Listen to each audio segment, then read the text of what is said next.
장은 제2의 뇌로 장 건강이 정신과 신체 모두를 지배합니다.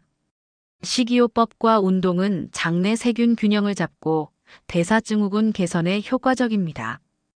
독소 배출 시스템이 무너지면 질병으로 이어지므로 해독이 중요합니다. 스트레스는 단순히 기분만의 문제가 아니라 장기 기능과 해독 시스템 전반을 마비시키는 독성 자극입니다. 코르티솔 과다는 장 점막을 약화시키고 장내 유익균을 줄이며 장벽 투과성을 증가시켜 염증성 사이토카인 분비를 촉진합니다. 또한 자율신경계의 불균형은 위산 분비 저하, 장운동 장애를 유발하며 이는 장내 세균총의 왜곡으로 이어져 정신 건강에도 직결됩니다.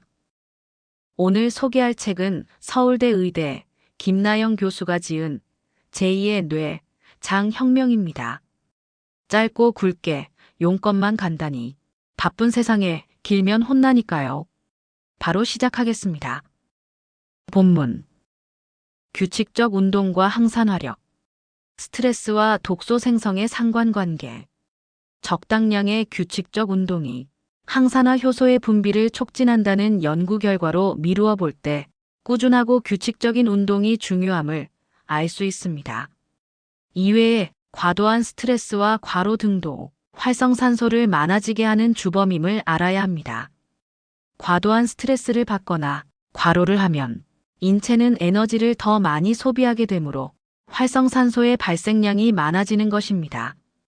따라서 과도한 스트레스와 과로는 건강의 주적임을 인식하고 절대적으로 피하기 위해 노력해야 합니다. 운동은 적절하면 항산화 기능을 높이고 과하면 오히려 독소와 염증을 유발합니다.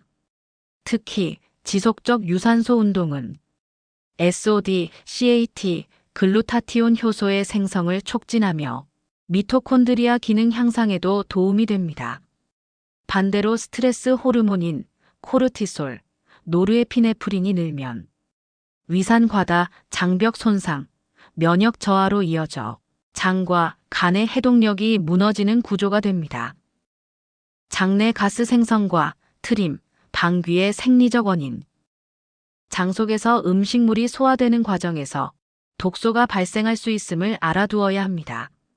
우리는 트림할 때 독한 냄새가 난다든지 방귀 냄새가 지독한 것을 통하여 또 배에 가스가 차는 현상을 통하여 간접적으로 장내 음식물의 처리 과정에서의 가스 생성을 경험할 수 있습니다. 장내 음식물의 처리 과정에서 과도한 가스가 생성되는 이유는 소화불량에 동반되는 노폐물의 배출 지연 때문입니다. 음식물이 정상적으로 소화되지 못한 채 정체한다면 장내의 무수한 세균과 바이러스에게는 아주 좋은 배지와 영양분이 될 수 있습니다. 이러한 세균과 바이러스가 음식물 찌꺼기를 분해하면서 냄새가 나쁜 과도한 가스를 발생하게 됩니다.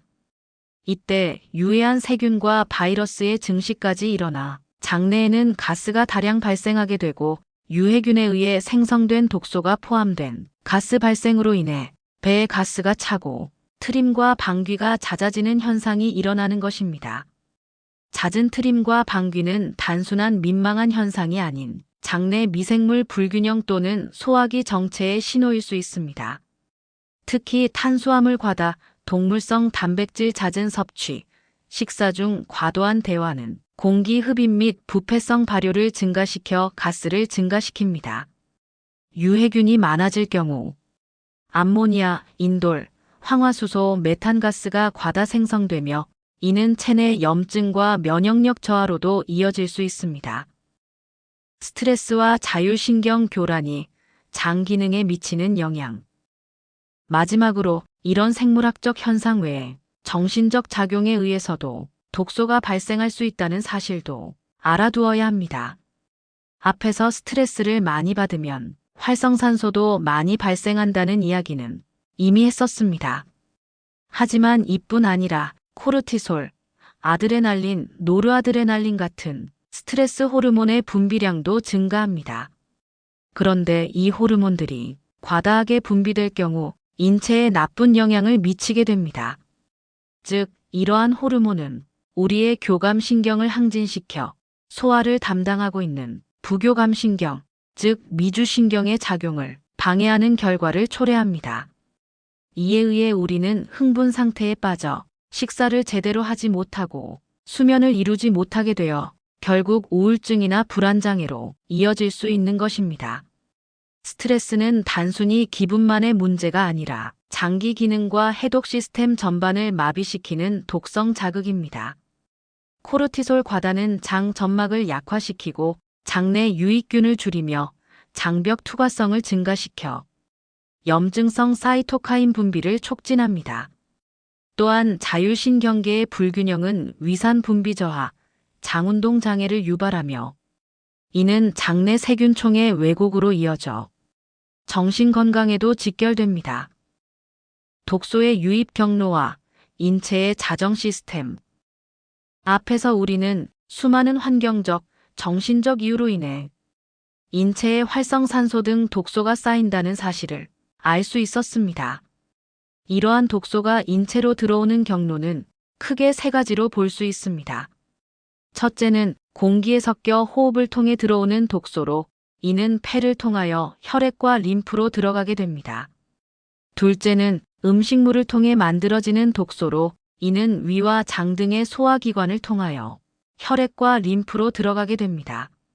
셋째는 세제나 화장품, 연고 등의 형태로 피부를 통하여 들어오는 독소로 이 역시 피부 속 혈관을 통하여 혈액과 림프로 들어가게 됩니다. 건강한 사람이나 그렇지 않은 사람이나 같은 환경에 놓여 있다면 이러한 독소로부터 자유로울 수 없습니다. 그런데 이처럼 무수한 독소가 들어오는데도 건강한 사람은 어떻게 건강을 유지하는 것일까요? 그 이유는 인체에 독소를 배출시키는 자정 시스템이 갖추어져 있기 때문입니다. 인체는 매일 수천 가지의 유해물질에 노출되지만 간이나 폐, 신장, 장, 피부 등의 해독기관들이 자율적으로 정화 기능을 수행합니다. 폐는 미세먼지, 가스, 독성 입자를 걸러내고 장은 수용성 독소를 배변으로, 간은 지용성 독소를 분해해 담즙으로 배출합니다. 하지만 이 자정 능력이 떨어지면 독소는 혈류를 타고 장기와 세포에 침투하여 염증, 만성피로, 자가 면역 질환의 시작점이 됩니다. 자정 기능의 한계와 독소 누적 시 발생하는 질병 메커니즘. 이러한 독소를 제거하는 대표적 기관은 신장과 간인데 이러한 기관은 절묘하게 발달된 자정 기능으로 효과적인 해독작용을 해냄으로써 나머지 노폐물과 독소를 대변과 소변으로 내보내는 역할을 끊임없이 하고 있습니다. 이러한 기능이 원활하지 않을 때 발생하는 질환이 만성신부전과 간부전인데 이때는 생존이 어렵게 되고 얼굴과 피부 색깔이 병적으로 변하게 됩니다. 한편 소장과 대장도 음식물 속의 영양소만 흡수하고 나머지 노폐물과 독소를 대변으로 내보내는 역할을 하기 때문에 제2의 해독기관이라고 볼 수 있습니다. 또한 노폐물과 독소는 땀으로 배출되기도 하기 때문에 우리 몸에서 아주 넓은 면적을 차지하는 피부 또한 해독기관이라고 볼 수 있습니다. 여기에 더하여 호흡을 통하여 이산화탄소와 같은 노폐물을 배출시키기 때문에 폐 또한 해독기관의 역할을 하고 있습니다. 인체는 다중 해독기관을 통해 24시간 동안 독소를 인식하고 처리하고 배출합니다. 그러나 이들 기관에 문제가 생기면 노폐물은 다시 혈류로 흘러 전신 염증과 세포 손상으로 이어지게 됩니다. 독소가 림프와 혈류를 타고 퍼지는 염증 유발 메커니즘. 그렇다면 이렇게 생긴 독소가 혈액과 림프로 흘러들어간 후 어떤 과정을 통하여 질병에 이르는 메커니즘을 겪게 되는 걸까요? 혈액은 인간과 같은 포유동물의 경우 발생 단계에 따라 피를 만들어내는 기관이 달라집니다. 즉, 난자와 정자의 수정 후 개체가 되기 전까지의 시기에는 간에서 피가 만들어지지만 개체가 된 이후에는 비장이나 골수에서 혈액이 만들어집니다. 사람은 대개 골수에서 피가 만들어지는데 이렇게 만들어진 깨끗한 피는 심장의 동맥을 통하여 온몸으로 흐르다가 각 기관에서는 모세혈관으로 연결되어 일을 마친 후 정맥을 통해 심장으로 돌아오게 됩니다. 이러한 현상이 맥박으로 나타나 1분에 60에서 100회 반복되는 것입니다. 혈액과 림프는 단순한 운반 수단이 아니라 세포 독소, 염증성 물질, 노폐물까지 함께 실어 나르는 통로이기도 합니다. 독소가 림프를 타고 이동하면 면역세포를 자극해 만성염증 상태를 유도할 수 있고, 혈액 내 독소 농도가 높아지면 혈관 내피 손상, 동맥경화, 고혈압, 심혈관 질환으로 이어질 수 있습니다. 독소가 장기와 세포에 침투해 염증과 질병으로 발전하는 구조. 심장 좌심실에서 대동맥을 통해 뻗어나간 동맥은 모세혈관으로 연결되어 있으며 각 기관마다 특이한 여러 가지 업무를 진행합니다. 업무 과정에서 이산화탄소와 노폐물을 받은 정맥은 우심실에서 폐동맥을 통해 폐로 갑니다. 폐의 모세혈관에서는 통해 기도로 들어온 산소와 모세혈관의 이산화탄소를 교환시켜줍니다. 한편 소장에서는 육모를 통해 영양소를 흡수하는데 여러 가지 과정으로 만들어진 독소가 혈액에 유입될 수 있습니다.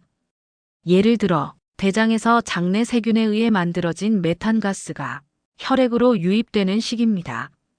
모세혈관은 이렇게 받아들인 영양소와 산소, 그리고 독소 등을 정맥으로 전달하고, 이는 다시 폐로 가서 이산화탄소 및 수소가스 등은 폐를 통해 배출되지만 나머지는 심장으로 돌아온 후 다시 동맥과 모세혈관을 통해 위, 심장, 뇌, 폐 등의 각 기관으로 전달하는 역할을 합니다. 모세혈관은 세포와 독소가 맞닿는 최전선입니다. 이곳에서 산소와 영양이 공급되는 동시에 독소가 조직으로 침투할 수 있습니다. 이러한 독소가 배출되지 못하고 만성피로, 두통, 소화불량, 피부질환 등으로 나타납니다. 혈액에 들어있는 영양소와 산소는 기관을 이루고 있는 조직 속 세포로 흘러들어가 세포가 살아갈 수 있게 합니다.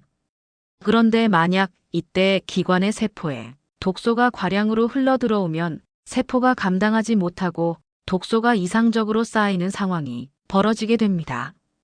세포는 이를 방어하기 위해 면역세포를 작동시키지만 이 싸움에서 질 경우 결국 염증이 생기게 됩니다. 이러한 염증이 조기에 진화되지 못하고 진행하게 되면 질병으로 발전하게 됩니다. 아마도 사람마다 이런 싸움에서 약한 부분이 있는데, 이 부분에 독소가 쌓일 경우 질병이 생기는 것으로 추측할 수 있습니다. 이것이 주로 폐와 장과 피부에서 만들어진 독소가 인체의 다른 곳까지 퍼져 질병을 만들어내는 기전이라 하겠습니다. 세포는 독소가 유입되면 면역 반응을 일으키고, 이 면역이 실패하면 염증에서 병으로 전개됩니다. 예를 들면 관절에 쌓이면 관절염, 그리고 간에 쌓이면 지방간, 췌장에 쌓이면 당뇨, 뇌에 쌓이면 우울, 치매로 발전합니다. 이처럼 독소는 쌓이는 부위에 따라 다양한 질병을 유발할 수 있으므로 사전 해독과 장기 해독력 유지가 건강 유지의 핵심입니다. 오늘의 결론 및 핵심 요약. 장은 제2의 뇌로 장 건강이 정신과 신체 모두를 지배합니다. 식이요법과 운동은 장내 세균 균형을 잡고 대사증후군 개선에 효과적입니다. 독소 배출 시스템이 무너지면 질병으로 이어지므로 해독이 중요합니다.